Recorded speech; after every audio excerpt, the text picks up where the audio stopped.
ओम शांति। 5 मार्च 2026। बाबा की महावाक्य। मीठे बच्चे, बाप को ज्ञानी तो आत्मा बच्चे ही प्रिय हैं। इसीलिए बाप समान मास्टर ज्ञान सागर बनो। प्रश्न: कल्याणकारी युग में बाप सभी बच्चों को कौन सी स्मृति दिलाते हैं? उत्तर: बच्चे, तुम्हें अपना घर छोड़े 5000 वर्ष हुए हैं। तुमने 5000 वर्ष में 84 जन्म लिए। अब यह अंतिम जन्म है, वानप्रस्थ अवस्था है। इसलिए अब घर जाने की तैयारी करो, फिर सुख धाम में आएंगे। भल गृहस्थ व्यवहार में रहो, लेकिन इस अंतिम जन्म में पवित्र बन बाप को याद करो। गीत। महफिल में जल उठी शमा परवाने के लिए। ओम शांति। बच्चों ने यह समझा है कि भगवान एक है।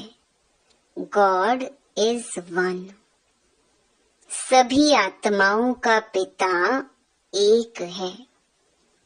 उनको परम पिता परमात्मा कहा जाता है। सृष्टि का रचयिता एक है, अनेक हो ही नहीं सकते। इस सिद्धांत अनुसार मनुष्य अपने को भगवान कहला नहीं सकते। अभी तुम ईश्वरीय सर्विस के निमित्त बने हो। ईश्वर नई दुनिया स्थापन कर रहे हैं, जिसको सतयुग कहा जाता है। उसके लिए तुम लायक बन रहे हो। सतयुग में कोई पतित नहीं रहते। अभी तुम पावन बन रहे हो। कहते हैं पतित पावन मैं हूँ, और तुम बच्चों को श्रेष्ठ मत देता हूँ कि मुझ अपने निराकार बाप को याद करने से तुम पतित तमो प्रधान से पावन सतो प्रधान बन जाएंगे। याद रूपी योग अग्नि से तुम्हारे पाप नाश हो जाएंगे। साधु आदि तो कह देते हैं ईश्वर सर्वव्यापी है। एक तरफ कहते भगवान एक है, फिर यहाँ तो बहुत अपने को भगवान कहलाते हैं। श्री श्री 108 जगत गुरु कहलाते हैं। अब जगत का गुरु तो एक ही बाप है। सारे जगत को पावन बनाने वाला एक परमात्मा सारी दुनिया को लिबरेट करता है दुख से। वही दुख हरता सुख करता है। मनुष्यों को यह नहीं कहा जा सकता है। यह भी तुम बच्चे समझते हो। यह है ही पतित दुनिया। सब पतित हैं। पावन दुनिया में है यथा महाराजा महारानी तथा प्रजा। सतयुग में पूज्य महाराजा महारानी होते हैं। फिर भक्ति मार्ग में पुजारी बन जाते हैं। सतयुग में जो महाराजा महारानी हैं, उनकी जब 2 कलाएं कम होती हैं, तो राजा रानी कहा जाता है। यह सब बातें डिटेल की हैं। नहीं तो 1 सेकंड में जीवन मुक्ति। बाप समझाते हैं भल गृहस्थ व्यवहार में रहो, परंतु यह अंतिम जन्म पवित्र रहो। अब वानप्रस्थ अवस्था है। वानप्रस्थ व शांति धाम एक ही बात है। यहाँ आत्माएं ब्रह्म तत्व में रहती हैं, जिसको ब्रह्मांड कहते हैं। वास्तव में आत्माएं कोई अंडे मिसल नहीं है, आत्मा तो स्टार है। बाबा ने समझाया है, जो भी आत्माएं हैं इस ड्रामा में एक्टर्स हैं। जैसे एक्टर्स नाटक में ड्रेस बदलते हैं, भिन्न भिन्न पार्ट बजाते हैं, यह भी बेहद का नाटक है। आत्माएं इस सृष्टि पर 5 तत्वों के बने हुए शरीर में प्रवेश कर पार्ट बजाती हैं, शुरू से लेकर। परमात्मा और ब्रह्मा, विष्णु, शंकर सब एक्टर्स हैं। नाटक में भिन्न भिन्न प्रकार की ड्रेस मिलती है पार्ट बजाने। घर में आत्माएं सब शरीर के बिगड़ रहती हैं। फिर जब 5 तत्वों का शरीर तैयार होता है तब उनमें प्रवेश करती हैं।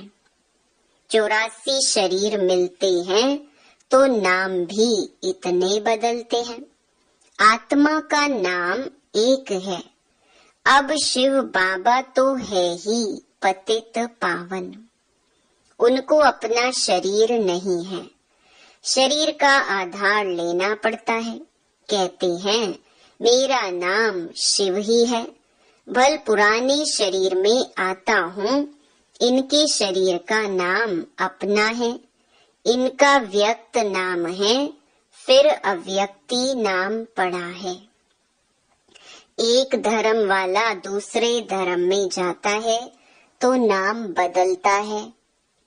तुम भी शूद्र धर्म से बदल ब्राह्मण धर्म में आए हो तो नाम बदला है। तुम लिखते हो शिव बाबा थ्रू ब्रह्मा। शिव बाबा परम पिता परमात्मा है, उनका नाम नहीं बदलता है।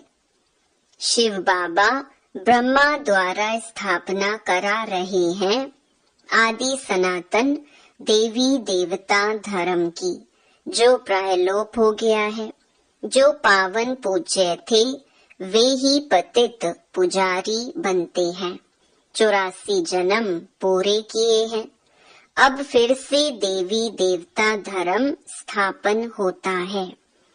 गाया हुआ है परमपिता परमात्मा आकर ब्रह्मा द्वारा फिर से स्थापना कराते हैं, तो ब्राह्मण जरूर चाहिए। ब्रह्मा और ब्राह्मण कहाँ से आए? शिव बाबा आकर ब्रह्मा द्वारा एडॉप्ट करते हैं। कहते हैं तुम हमारे हो। शिव बाबा के बच्चे तो हो ही, फिर ब्रह्मा द्वारा पोत्रे हो जाते हो। पिता तो एक है सारी प्रजा का। इतने सब बच्चे कुमार कुमारियां हैं, उनको शिव बाबा ब्रह्मा द्वारा एडॉप्ट करते हैं। मनुष्यों को पता थोड़ी है, बाप आकर आदि सनातन देवी देवता धर्म स्थापन करते हैं। तो ऐसे नहीं कि नए सिर आते रहते हैं। जैसे दिखाते हैं प्रलय हुई, फिर पत्ते पर सागर में आया। अब यह तो सब कहानियां बनाई हुई हैं। यह वर्ल्ड की हिस्ट्री ज्योग्राफी रिपीट होती रहती है। आत्मा अमर है, उसमें पार्ट भी अमर है। पार्ट कभी घिसता नहीं है। सतयुग में वही लक्ष्मी नारायण की सूर्यवंशी राजधानी चलती आती है, कभी बदलती नहीं। दुनिया नई से पुरानी, पुरानी से नई होती रहती है। हरेक को अविनाशी पार्ट मिला हुआ है। बाप कहते हैं भक्ति मार्ग में भक्त जिस जिस भावना से भक्ति करते हैं वैसा साक्षात्कार कराता हूँ। कोई को हनुमान का, गणेश का भी साक्षात्कार कराता हूँ। उनकी वह शुभ भावना पूरी करता हूँ। यह भी ड्रामा में नूंद है। मनुष्य फिर समझते हैं कि भगवान सब में है, इसीलिए सर्वव्यापी कह देते हैं। भक्त माला भी है, मेल्स में नारद शिरोमणि गाया जाता है, फीमेल में मीरा।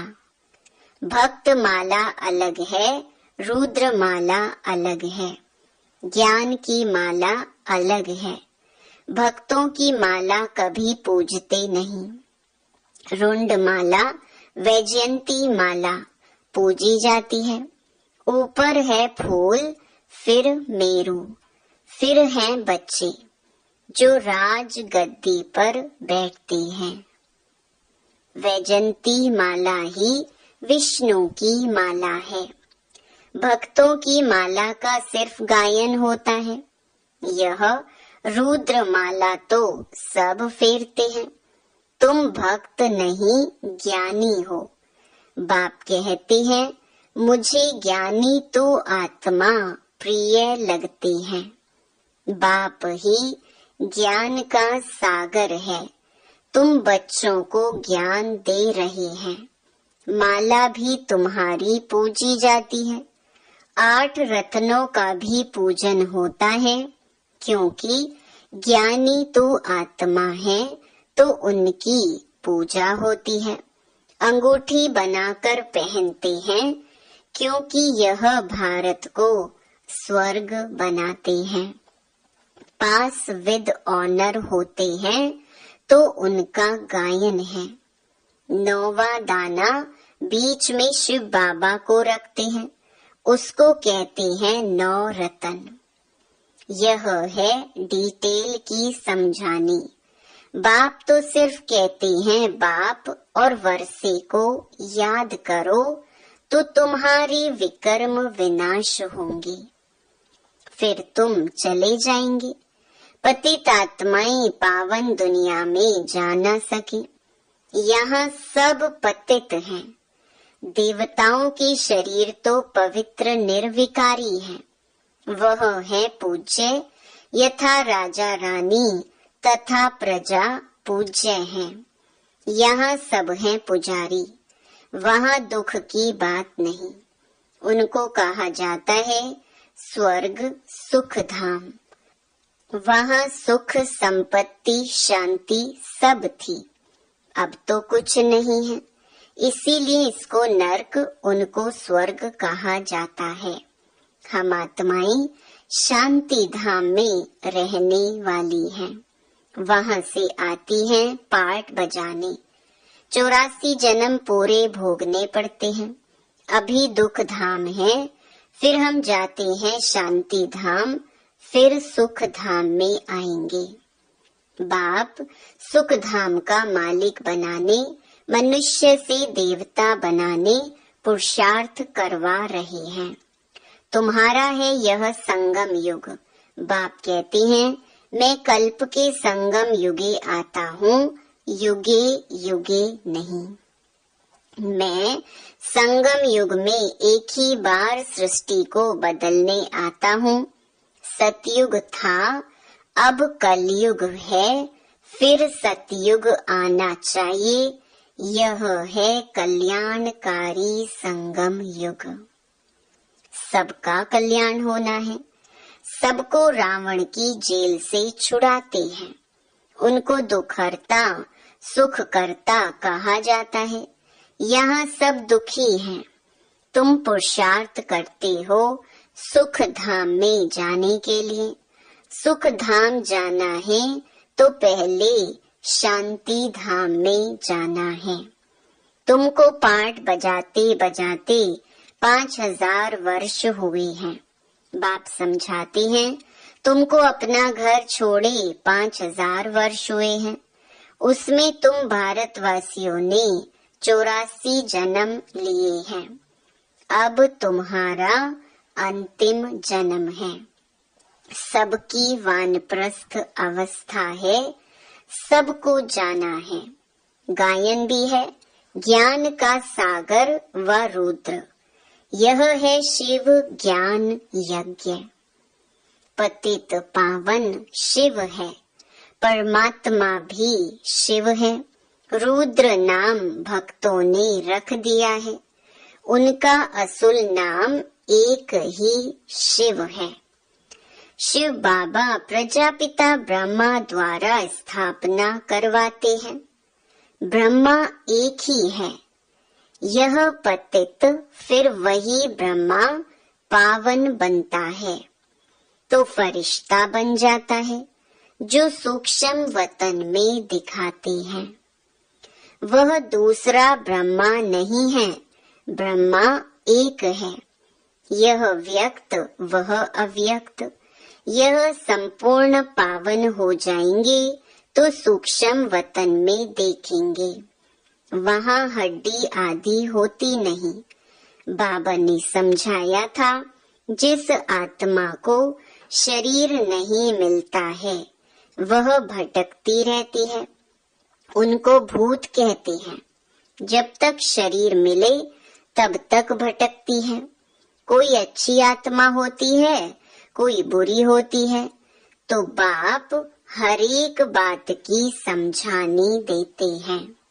वह ज्ञान का सागर है तो जरूर समझाएंगे ना। 1 सेकंड में जीवन मुक्ति है। अल्फ और बे को याद करो तो सेकंड में जीवन मुक्ति का वर्षा मिलेगा। कितना सहज है। नाम ही है सहज राजयोग। वह समझते हैं भारत का योग यह था, परंतु वह सन्यासियों का हठ योग है। यह तो बिल्कुल ही सहज है। योग माना याद, उनका है हठ योग। यह है सहज। बाप कहते हैं मुझे इस प्रकार याद करो, तो बाप हर एक बात की समझानी देते हैं। वह ज्ञान का सागर है तो जरूर समझाएंगे ना। 1 सेकंड में जीवन मुक्ति है। अल्फ और बे को याद करो तो सेकंड में जीवन मुक्ति का वर्षा मिलेगा। कितना सहज है। नाम ही है सहज राजयोग। वह समझते हैं भारत का योग यह था, परंतु वह सन्यासियों का हठ योग है। यह तो बिल्कुल ही सहज है। योग माना याद, उनका है हठ योग। यह है सहज। बाप कहते हैं मुझे इस प्रकार याद करो। कोई लॉकेट आदि लगाने की दरकार नहीं है। तुम तो बच्चे हो बाप के। बाप को सिर्फ याद करो। तुम यहाँ पाठ बजाने आए हो। अब सबको वापस घर जाना है, फिर वही पाठ बजाना है। भारतवासी ही सूर्यवंशी, चंद्रवंशी, वैश्यवंशी, शूद्रवंशी बनते हैं। इस बीच में और धर्म वाले भी आते हैं। 84 जन्म तुम लेते हो, फिर तुमको ही नंबर 1 में जाना है। फिर तुम सतयुग में आएंगे तो और सभी शांति धाम में होंगे। और धर्म वालों के वर्ण नहीं है, वर्ण भारत के ही हैं। तुम ही सूर्यवंशी चंद्रवंशी बने थे, अभी ब्राह्मण वर्ण में हो। ब्रह्मा वंशी ब्राह्मण बने हो। ये सब बातें बाप बैठ समझाते हैं। जिनकी बुद्धि में धारणा नहीं हो सकती, उनको कहते हैं सिर्फ बाप को याद करो। जैसे बाप को जानने से बच्चे को मालूम पड़ जाता है यह मिल्कियत है। बच्ची को तो वर्षा नहीं मिलता है। यहाँ तुम सब शिव बाबा के बच्चे हो। सबका हक है, मेल अथवा फीमेल सबका हक है। सबको सिखाना है शिव बाबा को याद करो। जितना याद करेंगे उतना विकर्म विनाश होंगे, पतित से पावन बनेंगे। आत्मा में जो खाद पड़ी है वह निकले कैसे? बाप कहते हैं योग से ही तुम्हारी खाद खत्म हो जाएगी। यह पतित शरीर तो यहाँ ही छोड़ना है। आत्मा पवित्र बन जाएगी, सब मच्छरों सदृश जाएंगे। बुद्धि भी कहती है सतयुग में बहुत थोड़े रहते हैं, इस विनाश में कितने मनुष्य मरेंगे, बाकी थोड़े जाकर रहेंगे। राजाएं तो थोड़े रहेंगे, बाकी 9 लाख प्रजा सतयुग में रहती है। इस पर गाते भी है ना, 9 लाख तारे यानी प्रजा। झाड़ पहले छोटा होता है, फिर वृद्धि को पाता है। अभी तो कितनी आत्माएं हैं, बाप आते हैं, सबका गाइड बन ले जाते हैं। अच्छा, मीठे मीठे सिकी लधे बच्चों प्रति मात पिता बाप दादा का याद प्यार और गुड मॉर्निंग। रूहानी बाप की रूहानी बच्चों को नमस्ते। धारणा के लिए मुख्य सार। पहला, योग अग्नि से विकर्मों की खाद को भस्म कर पावन बनना है। अब वानप्रस्थ अवस्था है, इसीलिए वापस घर जाने के लिए संपूर्ण सतो प्रधान बनना है। दूसरा, इस कल्याणकारी युग में बाप समान दुख हरता सुख करता बनना है। वरदान, सदा कंबाइंड स्वरूप की स्मृति द्वारा मुश्किल कार्य को सहज बनाने वाले डबल लाइट भव। जो बच्चे निरंतर याद में रहते हैं, वे सदा साथ का अनुभव करते हैं। उनके सामने कोई भी समस्या आएगी तो अपने को कंबाइंड अनुभव करेंगे, घबराएंगे नहीं। ये कंबाइंड स्वरूप की स्मृति कोई भी मुश्किल कार्य को सहज बना देती है। कभी कोई बड़ी बात सामने आए तो अपना बोझ बाप के ऊपर रख स्वयं डबल लाइट हो जाओ, तो फरिश्ते समान दिन रात खुशी में मन से डांस करते रहेंगे। स्लोगन, किसी भी कारण का निवारण कर संतुष्ट रहने और करने वाले ही संतुष्ट मणि है। आपको आज की मुरली का सार कैसा लगा, कमेंट में जरूर लिखकर बताएं। आपको आज की कौन सी पॉइंट सबसे ज्यादा टच हुई? अगर वीडियो अच्छा लगा हो तो लाइक, शेयर और सब्सक्राइब करें। कल फिर मिलेंगे नई मुरली के साथ। ओम शांति।